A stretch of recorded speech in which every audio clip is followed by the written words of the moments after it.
everyone, Angie here, PA from Elite MD Aesthetics. Today I'm going to talk about Botox and what it is and how it works and how it came to be. Okay, we have to go back to microbiology to this little guy. This is Clostridium botulinum. This is the bacteria that actually produces the toxin, botulism toxin, and this is what we inject into our face. Okay. Now, the way this guy is so toxic, what happens is typically this bacteria is going to grow in poorly processed canned foods. Okay, usually, if the processed food isn't heated to a certain temperature, it's not going to kill off this bacteria, and then it's going to be able to grow. So then we, as a consumer, will buy this toxic canned food, not knowing it, eat it, and within hours to days, we will slowly start to lose control of our muscle movement. End up now paralyzed, unable to breathe, on a ventilator, and or dead. Yeah, now we're going to inject this into our face. So the way this toxin works is by, I'll demonstrate on this little picture here. So this is a really pretty painting actually of two neurons.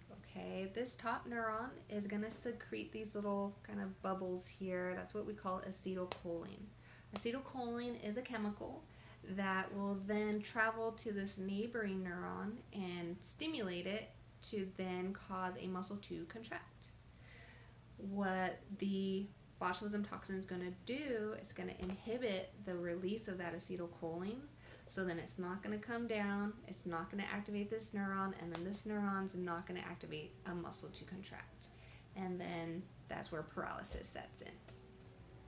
Why this can be so dangerous? Again, it can affect your respiratory muscles, and you need those to help you breathe. And if those aren't working, you stop breathing, and then again, you die. Alright, so don't want to scare you.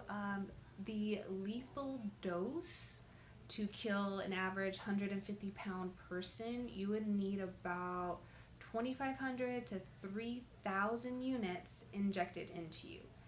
Now, on average, depending on where we're treating, we're going to use maybe 40 units at most. For migraines, we might use 150 units. But again, you need 2,500 to 3,000 to actually kill you. So it is safe. You have nothing to worry about. We're not going to cause you to walk out or actually crawl out of here because you won't be able to use your legs. Okay. Now going into more history of botulism toxin.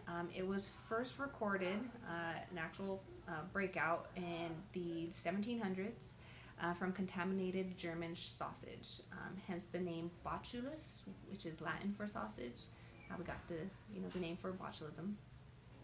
Then we move forward to 1895. To this gentleman here, Mr. Emil van Emeringen. He first isolated the bacteria in 1895 from contaminated ham. Then we jump forward again to the 1970s to this gentleman, Dr. Alan Scott, ophthalmologist. Dr. Scott first started using botulism toxin experimentally to treat his patients who were suffering from something called strabismus. Strabismus is a disorder of the eye muscles that makes you cross-eyed.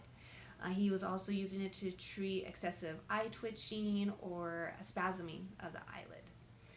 After using it for a few years, by accident actually, he came to realize that the botulism toxin not only would help the eye twitching and the muscles within the eyeball, but it was also softening the wrinkles here. Again, that was just an accident. Who knew? Then jumped forward another few years to about 1990s. Dr. Scott sold his patent to a pharmaceutical company called Allergan. And he sold it for about $8 million. Unfortunately for Dr. Scott, today Botox brings in about $2.5 billion a year. Yeah, he was a great doctor, not so great of a businessman. All right. So now Allergan has botulism toxin, and in 2002 it was FDA approved to cosmetically treat the lines and wrinkles of the face. And it's changed its name from Oculum to now Botox. Yay! We have Botox now, 2002.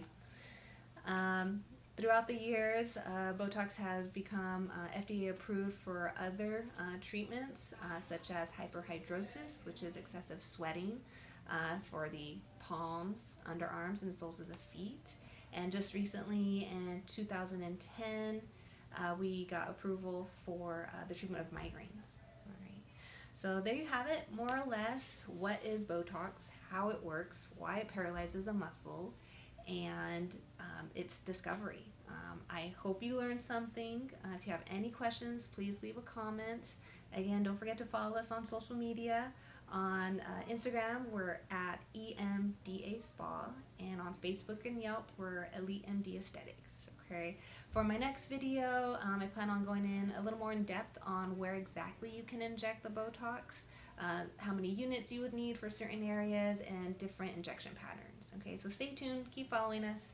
Till then, bye.